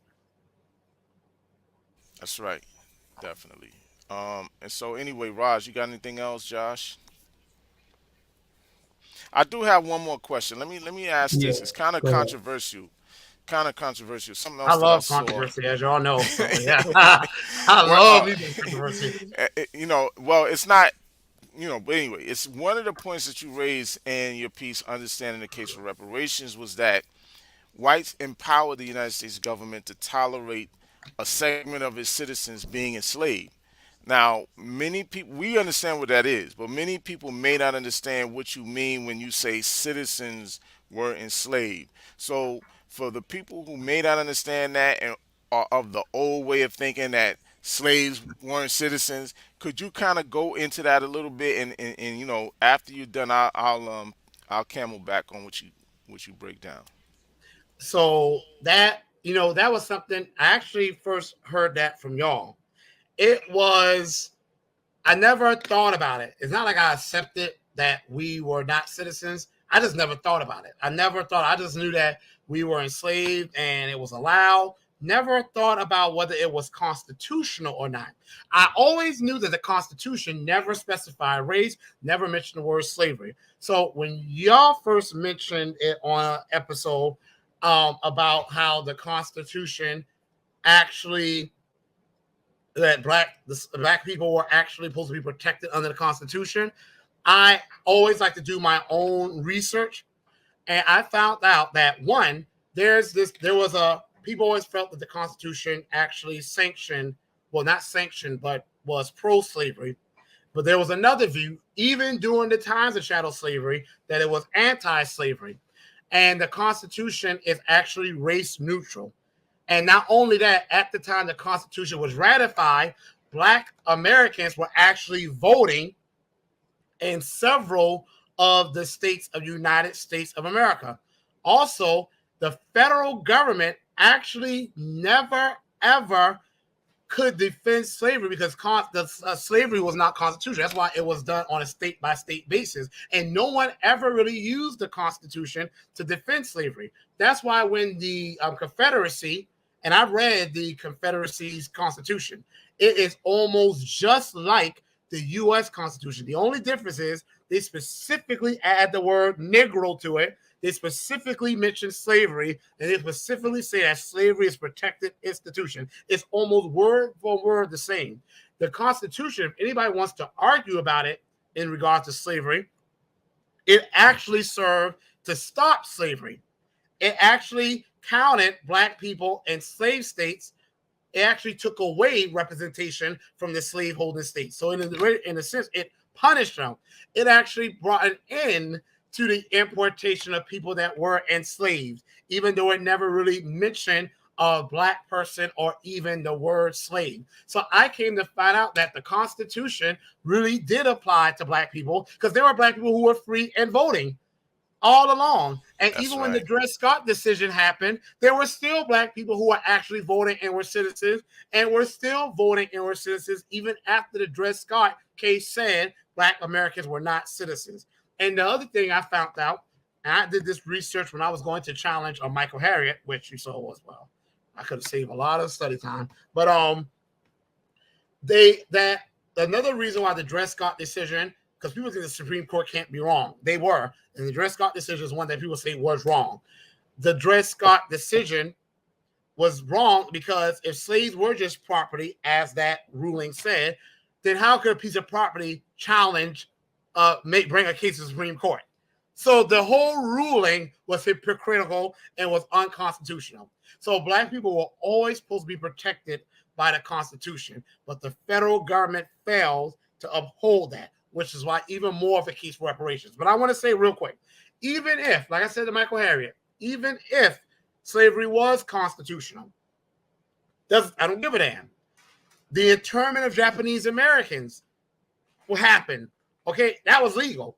Native Americans, the Indian Removal Act, all of that stuff happened legally, and they still got reparations for it. So even if people try to make that argument, it's a moot point either way. That's right. That's right, my brother. So, for the people who want to maybe look further into what brother's talking about, there's a whole book by a man named Lysander Spooner called The Unconstitutionality of Slavery. He goes into some very in-depth details about not he wrote, I think that was before the Dred Scott case that he actually published that book, but he goes into some great details about the Constitution, the interpretation of the Constitution, um, the Articles of Confederation, the Articles of Association. He goes into the colonial charters to show how the colonial charters of each one of the original 13 colonies never authorized the institution of slavery. He even goes back into when they were colonies and dealing with the common law of England and the constitution, the laws of England that would have been considered the constitutional laws for the colony, how none of those particular laws actually authorized the institution of chattel slavery. And it's really interesting when you go into the Federalist Papers. Madison also talked about the fact that um, there's no such thing as a person having a right to property in man, and so a lot of this stuff has been there. Just people didn't really understand it, and so even with the concept, let's deal with the concept of slaves being citizens. I was talking with a professor from Howard University who was kind of like challenging the idea, right? He was like, "How can a slave be a citizen?" Well, I say, here's the thing. One of the ways that you can really see it manifested is by way of the 13th Amendment. The 13th Amendment actually shows you how a person can be a slave and a citizen simultaneously, right? So Mm-hmm. it says, neither slavery nor involuntary servitude shall exist, whatever, except as a punishment for a crime where the person was duly convicted. Mm-hmm. So here's the thing: when a person is convicted of a crime, a citizen is convicted of a crime, they don't lose their citizenship. You But don't. according to the Constitution, they are now a slave Mhm. of the state, and they Yep. are able to be forced into involuntary servitude. So not only are they slave, but they're now committed to involuntary servitude. They hold a status of a slave, but at the same time, they're still citizens of the United States. So that's one of the easiest ways to see how a person can be a slave simultaneously and a citizen. But yeah, brother. So I just wanted to go in on that because I know that that's kind of a tricky thing for a lot of people where they don't really understand where that's coming from. So That's why they did excellent. death towards prison. That's why they were doing vagrancy laws and death towards prison and coming with all these stupid, no wrong reasons. Like they were arresting black men. I forgot what these laws were called, where a black man couldn't be black man or a black woman, obviously, but especially black men because they wanted them to continue working on the railroad. A black man couldn't be seen just standing around. Um, Vagrancy laws. Vagrancy laws. Vagrancy laws, right? Vagrancy laws. Mm-hmm. And they would arrest them for that because they knew if we get them in prison, we can put them in slavery again.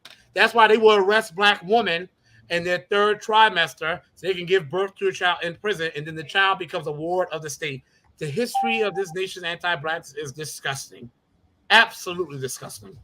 And you know what, Marcel? I mean, Cato, I wanted to say it's really important for you to be running a BTP, to have this podcast for By the People Media, and for all the people educating, because I think it's, I mean, Carter G. Woodson wrote The Miseducation of the Negro. Well, hell, it's the miseducation of the country. I think people Yeah, are that right. very well miseducated. And I mean, even this crazy guy that went in on this guy that went on this rampage up in Buffalo, and people are thinking that we just had a podcast and interviewed people from Evanston, Illinois. People actually think that they received 20. Everybody received what, $25,000, and people are Nope. calling and congratulating them for receiving money that they never got, because that's not reparations. And people are going around angry at, like this guy, this nut, going around thinking that people are getting $25,000 and they getting reparations, which they did not get. So people are very well miseducated. And if I look at it, the power media that's out there, the television and radio stations that's out there, and that's not us. They are to be blamed for that also, They because absolutely are. they're miseducating the people. But I think it's important that you're doing what you're doing and we're doing what we're doing. So thank you for that. Thank y'all. I got one last question for you, just to kind of wrap up. And that is, so, like we mentioned, we talked about how long your competitor that you're trying to unseat has been around. I just want to see if you can sum up what you said by telling us, because we know how things have looked for the last 30 years, but I want to see if you can tell us how things in your vision would be in your district in the next 10, 20, 30 years. Well, Notice what I did there, right? Right. Well, one, my people in my district, Freedmen, and outside of my district, are going to have reparations, which means return to Freedmen's Bureau, direct monetary payments, protected class status, a return to Black farming, compensation for lost land, and incentivizing of returning them to our ancestral land of the U.S. in the American South. Two, Black American freedmen neighborhoods are going to be protected from things like eminent domain that destroyed many communities, like the community where I grew up. There's going to be industries in my community, but unlike in times past, where Black people were usually displaced when industry came, like they tried to do with Mason, Tennessee. Finally, industry's coming, and the Black people are probably getting ran out their own areas. No, I am going to make it mandatory. You come to this area, and well, I should say I'm going to partner with the private sector. That's more of a friendlier way to do it. You hire and invest in the people there. You train the people there. You train the populace there. Okay? It's always, sometimes it's really better to start with where you are now. We are going to get rid of these healthcare deserts, these food deserts. We're going to have accessible, affordable transportation. Healthcare, college, university should be free of charge.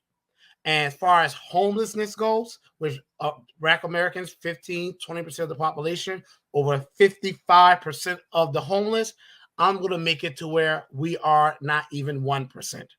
And starting in my district, I'm also going to hope, last but not least, that my district becomes the model district of the reverse migration movement. And just to announce, I already have people that have moved to my area. And it's not just because of me, but some of them have mentioned because of me, like Black freedmen who have moved to South Carolina. So it's already beginning. But when I get this platform and I'm able to give voice to the reverse migration movement, hopefully that will really put some wind behind it. I'm for us having our own communities. I was never a person who felt I needed to sit by a white person to feel validated. I was always loved seeing our people, always want us to have our own communities, and that's what our ancestors wanted. We always talk about Special Field Order 15. We always leave out the part where they told General Sherman they wanted to be away from white Americans and have their own community. Okay? Separation is not That's a ugly. It fact. doesn't have to be malicious. There was nothing wrong with us having our own communities. The problem was Jim Crow and redlining and the anti-blackness. This time, we'll have our resources and our reparations and our own communities and our own Black Wall Streets, like we should have had when all of us were born. Absolutely. So I don't know. I don't really see any questions in the chat.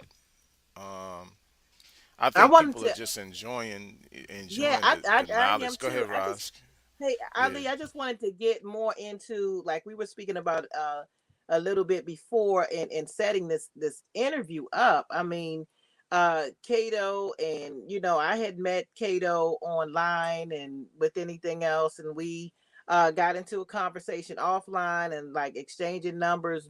This was sometime last year. And I mean, we were talking online during the BTP show. That was like this is kind of like a homecoming to me, except for no food.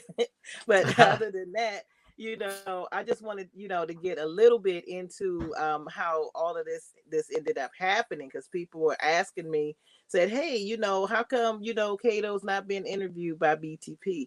And I was like, well, people have been asking me, and I'm like, hey, I called Naeem, and then I called Ali, and now it's happening. That just like it seemed like that quick. It's easy, but it isn't, right? So I just wanted to, like I said, thank the brothers for uh finding time in that space. And Cato, I mean, you're always busy. I always see you online. And just wanted to thank both of you guys for or all of you gentlemen for coming together for yes brothers, and being able to take this time in order to have this. I've been having a blast here. So I'm really smiling all the way inside. So thank you. And I was happy to be back. It's been a while. So, Ali, Josh, thank you for having me, and Ross, thank you for setting this up. And yeah, I hope to be back soon. Oh yeah. I would just say to that, it's in the words of my brother Naeem, it's providence, man. Everything happens the way that it's supposed to happen, and when it's supposed to happen. It's interesting because I see how well the brother is doing in terms of how he's reached so many people, and he's gotten so much support. I believe that Cato separated himself from BTP, having that separation allowed Cato to actually reach people that he probably wouldn't have reached if we had stayed connected from the beginning. You see what I'm saying? Because there are a lot we already understand there's a lot of people that don't like us for different reasons, right? So we get that. But I think what would have happened if Cato and us stayed together, um, he probably wouldn't be as far along as he is. I really feel that, and I think that like I said, it's providence. Everything happens the way it's supposed to happen. You know what I mean? And the amount of support and the amount of love that he's getting, he deserves it, and that's what it's supposed to be. Well, thank you for that, Ali. And let me tell you, my enemy list, I can fill up the enemy list. My enemy list is going. So, but when you have that, you're doing something right. I've gone through that as a teacher. As a teacher, I was always that teacher, the one that's tough as heck on the kids and doesn't take crap. And some of the parents want to complain about it. Never cared then because I knew I was doing what was right. And at the end of the day, my data was always the best. And that's the same way it's going to be with this. And you know what? I saw billboards for Clyburn. I never see Clyburn put a billboard up ever telling people to come out and vote for him. The fact that he's having to do that shows that a change has already been made. He's That's already right. been put on notice. And if he's been put on notice, the rest of the Congressional Slack Caucus is saying, oh man, I hope nobody in my district challenges me now with that same type of fire. Put them all on notice. Sometimes sometimes losing, and I always tell the people, I strongly believe I'm going to win. But I say this though, losing for the right reason is not the same as losing. And that's what I've always said.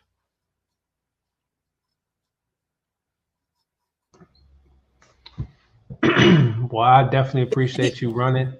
I appreciate you um, using your But, platform but to wait, speak. Josh, wait. You know how we do. This is it. This is BTP. Now there is somebody in the chat that has been trolling, and Oh, you know BTP gives links, man. So Kato know what time it is with that. So look, man, I don't know what's the guy's name. It's like NPG or I don't know some. oh man. It seemed like he had some kind of issues with some stuff Index, being said. index. Index or Index, you wanna jump on and like I mean, you know what I mean? I know Kato I would gotta love go. to We ain't speak with trying him. to we ain't trying to keep Kato on. But look, Index, you wanna jump on?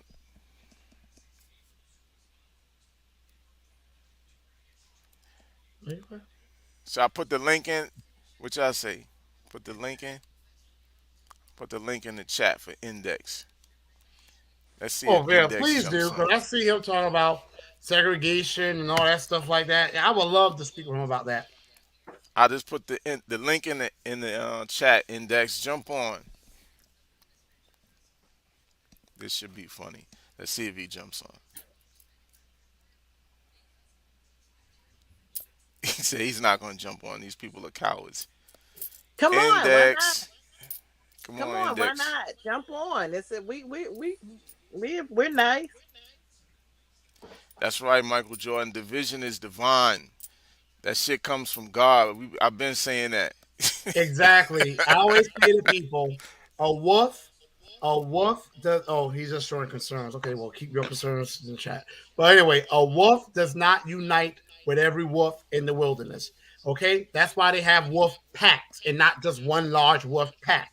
A wolf is not going to join the pack with a wolf is going to tear it apart. They're going to say, "Get out of here." They're going to be with wolves that are going to be on the same mission as them. Likewise, we as freedmen have a right to run our own communities. We as freedmen have a right to want to be selective with whom we associate with. I mean, division is actually sometimes a way of helping people survive. So, Hey, y'all, I don't Kato. think he's coming up. But y'all, Nah, he's thank you all not. for having me. I'm going to be up tomorrow for work. Roz, I know you do too. Oh yeah, How's the no school doubt. year been going? Real quick. No, I haven't. I mean, that's a different story. So, I That's mean, okay. Well, we're going to talk yeah, about that we offline. All Okay, right. y'all. Thank y'all for having me. All right. all Peace, right. Kato. Well, Y'all thank take you care. so much for All right. Take care, brother. coming on with us Thanks for tonight. hopping on.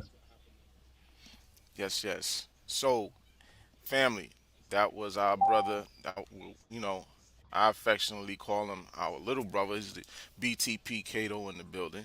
A lot of people don't know that. That's BTP Cato, right? That's how he started. Now he's, Marcel for Congress, right? So it is what it is. What it is. But anyway, Roz, you got anything before we close? Well, actually, I just wanted to thank everybody that it decide, is on. I don't know, I don't see all the chat or anything, but that's okay.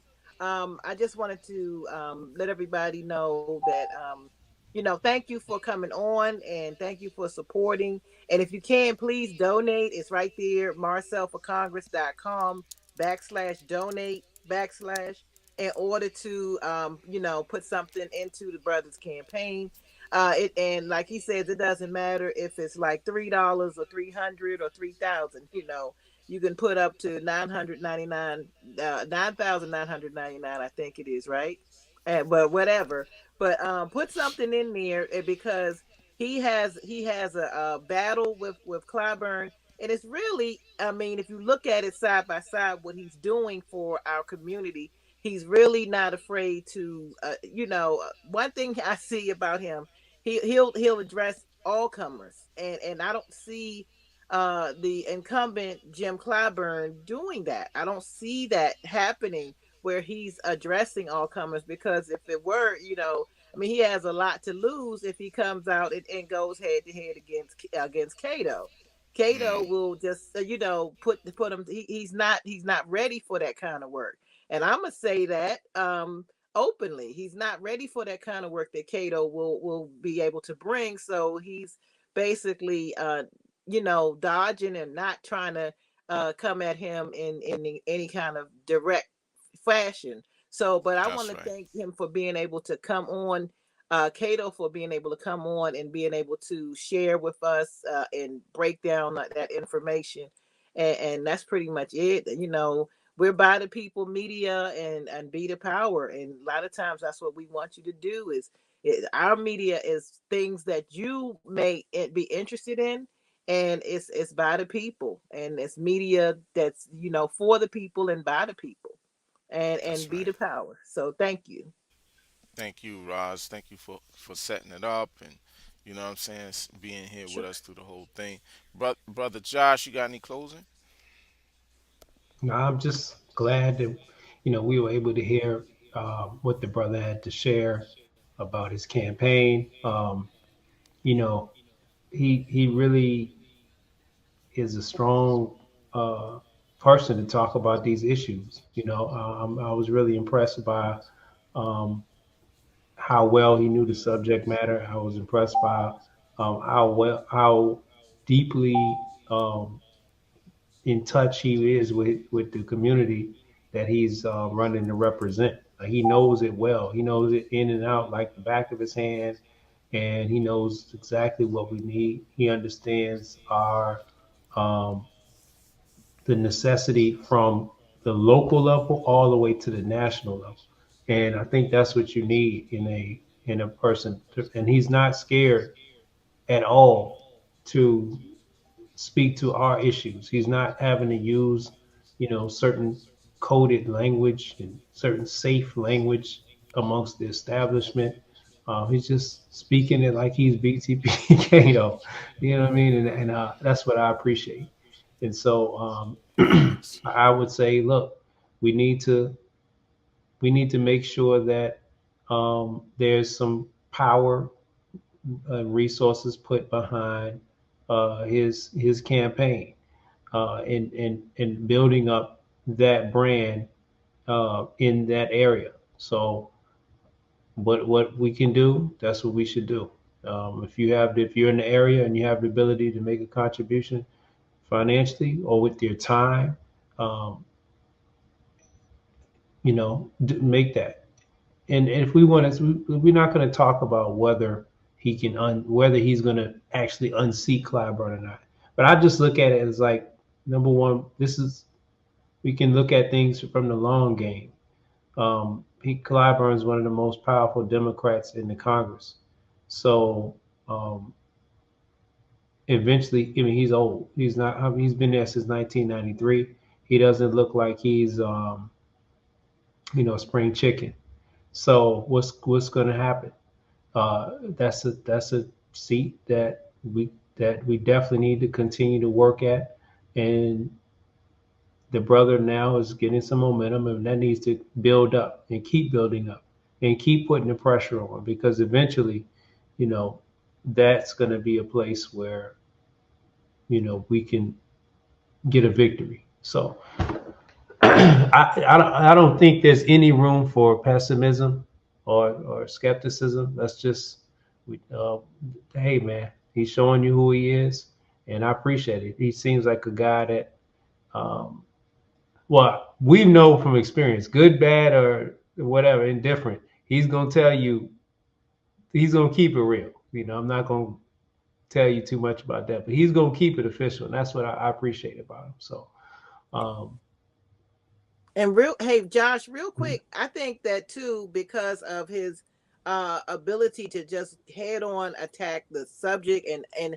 have knowledge of it. He's not beating around the bush.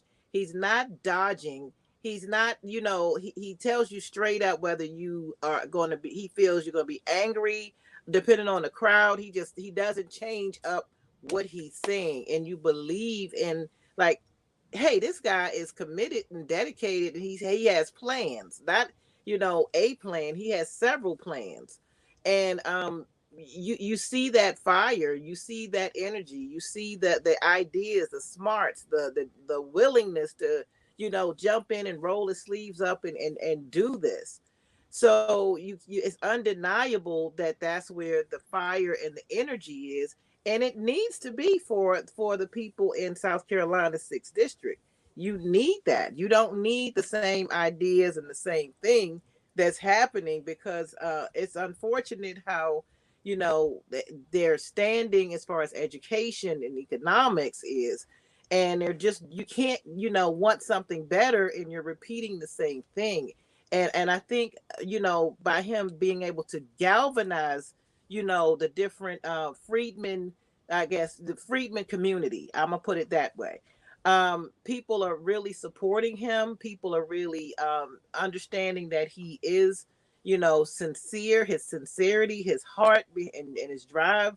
I mean, he's a full-time teacher and then running for office and doing this with, with on a shoestring budget from the people. So I think all of that comes together and it just makes it that much more real. So as far as history making, this is history making. Everyone who has been supporting, who has phone banked, who has donated, is a part of that history that's in the making right now. That's What do right. you Right. guys think? That's right. I agree 110%. This is history in the making, actual facts, actual facts. But we at the 2 hour mark, right? At the 2 hour mark, and our brother Naheem is here. Naheem does the closing. So, brother Naheem, if you ready to take us out of here, we can get up out of here, bro. Peace, peace. What's going on, fam? I ain't even know I was on the stream. Y'all already know what time it is. First, honors to our panel, man. Sister Roz, BTP Josh, BTP Ali. Honors for brother uh Cato, brother Marcel for coming on and doing the interview. It was fire. Make sure y'all hit the Absolutely. like button. Make sure y'all share. Make sure y'all donate to the brothers campaign, etc., etc. And y'all already know what time it is, man.